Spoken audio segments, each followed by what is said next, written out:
You're right guys, Bear Hills here. Only a quick one today, but I have found something very, very interesting. I have found what is potentially the most poisonous mushroom on the planet. Certainly the most poisonous mushroom in the UK. Only a few bites is enough to kill you. So I'm going to show you the mushroom real quick. We'll go through what happens if you eat it. And yes, I have just found the notorious Amanita phalloides, or death cap. This is the most poisonous mushroom in the UK and most likely the planet.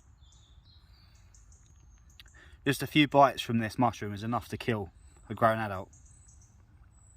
So the death cap, Amanita phalloides, as well as other deadly species in the Amanita genus, like the destroying angel, Amanita verosa, contain something called amatoxins, which are extremely deadly.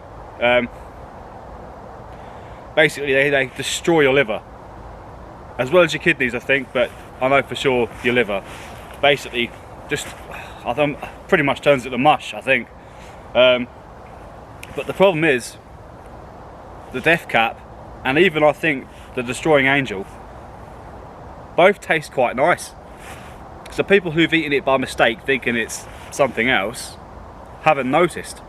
So obviously you think, oh, that was a nice tasty mushroom, and then they go off to bed that night, you know, content with their meal they've just had, and then I don't know, a few hours later they wake up with severe abdominal pains, which get worse and worse, and then they start vomiting and having severe diarrhea,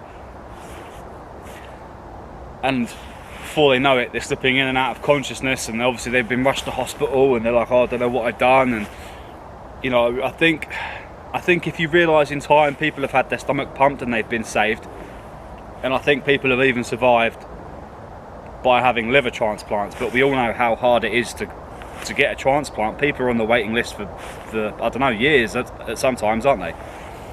But so obviously this goes on for a few days, and the worst part is that you start to feel better just before you die.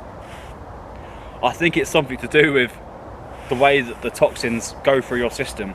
I'm not sure on the mechanism exactly, but I'm pretty sure that they go through twice. So obviously they go through the first time, and then there's a break in between, and you think, oh, I'm gonna make it, and then it goes for a second time, finishes you off, and you die, which is pretty cruel, isn't it? You know, it doesn't just kill you, it allows you to think you're gonna get better, and then kills you anyway, which is quite awful. So this is why it's very important to know exactly what you're eating, you know.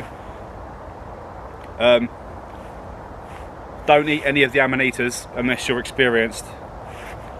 I know, like the blusher for example looks nothing like the death cap, but it does look similar to Amanita pantherina, the panther cap, which isn't as toxic, but it is definitely technically a poisonous mushroom.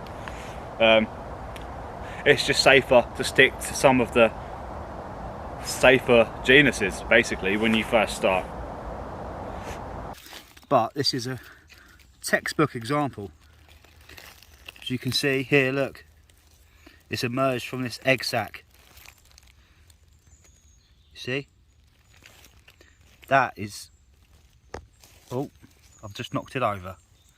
That is why you need to pick the whole mushroom and not just snap it off at the stalk.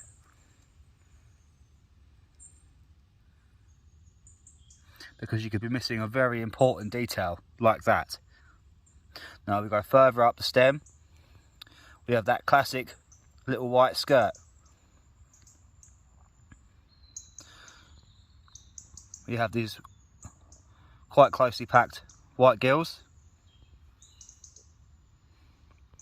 and this olive green, sort of yellowy brown coloured cap.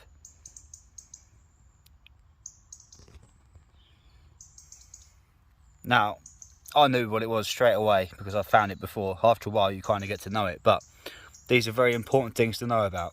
Also, the stem is often quite shaggy like this.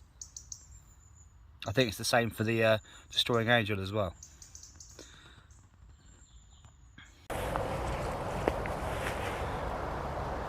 Just to summarise and clarify a few points, as I've said, there is nothing wrong with touching a toxic mushroom. You need to consume the mushroom for it to harm you, okay?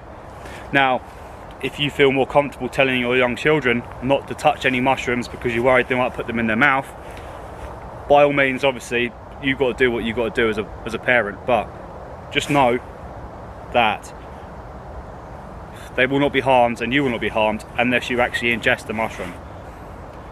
Some people even dare to nibble, to basically take a bite, chew, to taste, and then spit out, to prove that you need to ingest the mushroom for it to harm you. I think it's also bragging rights in the whole mycology community, you know, to say that, oh, I've done it, you know, I dared to do it, because obviously anyone who's educated enough knows that it's completely safe as long as you spit most of it out, well, all of it out. It's still quite scary, isn't it? Only a quick one today. Thanks for coming back. I'll be back to making full-length episodes as soon as I can. I've just started a new job, you see, so I'm all over the place, but as soon as I can, I'll be back to it. If you've enjoyed the video, hit the like button. If you want to see more videos like this, as well as camping videos, foraging videos, just general me exploring nature, that sort of things, maybe a little bit of bushcraft here and there, which I need to get back into doing, then why don't you go ahead and subscribe to my channel, leave a comment on what you thought of the video, and if you've got any ideas of what you would like me to do a video on. Anyway, I'll see you next time. Much love.